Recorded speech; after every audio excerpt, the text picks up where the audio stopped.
I want to kind of wrap this into kind of a mini Yeah. life course, because what you're talking about is building a heart-centered business, right? So you're talking That's right. about this business was in you and your wife's heart. And I think a lot of people, I think, are kind of walking through this, right, in a post-COVID world, right? Yeah.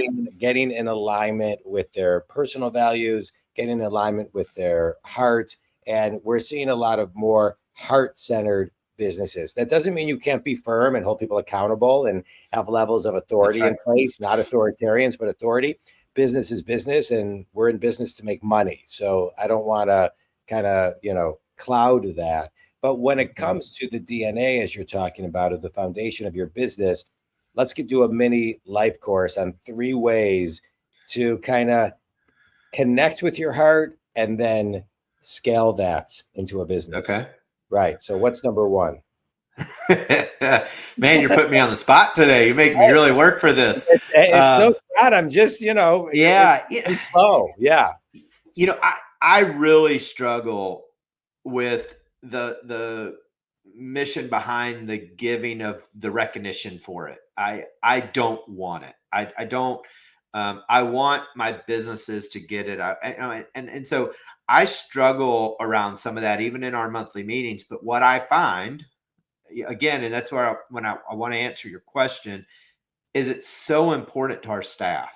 They want to be a part of this, and they want it to be known that they're a part of it. And it's just something that it becomes part of your business. And these employees that are coming to work for you, it becomes such a big deal to them.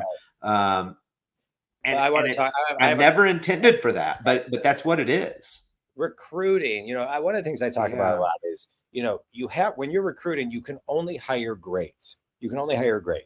And if you're 99% sure, don't hire somebody. But when your company is in alignment with your values and your heart, then you attract that. And it's much more obvious to see who doesn't fit during the interview process. So think community. If you're out of alignment and you're just kind of running through the day and being reactive in who you hire and feeling behind the curve and you're not connecting like we're talking about, then go back. You got to go back to the drawing board and like we talked about, clarify and simplify and get to that space, right? Mm-hmm. So that's number 1. You're gonna do everything you just said, and the result is you attract better talent. I just want to extract one more thing, which is, you can still do this with humility, right? You can do it with humility. Okay, what's number 2?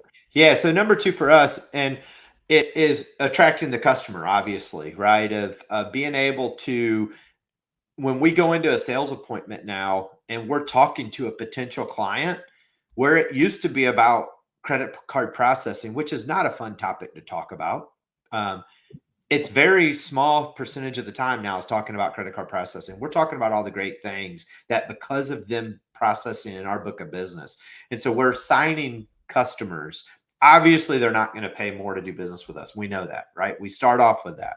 We know we have to save you money, but look at all the benefits you're going to have as a business owner to process with us. And so that's become a huge part of our sales process and what we do. Yeah. Good. Number 3. Number 3. Okay. So the value, I think of, is for me, it's building the community, that we're really becoming a part of our community, and we're building our community and we're building it, helping build it through our business. Yeah. I love it.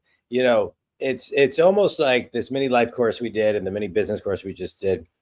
It's almost like a semester's worth of content, right? And it sounds so simple. It's easy. I love breaking things down. That's what I do with my clients, breaking things down to the very, very simple. And then when it becomes so simple, it seems complicated, reverse engineering the first, 4 or 5 steps, the do now, the do next. And I think community, that's where people kind of get overwhelmed. And that's, again, the formula just to kind of get started.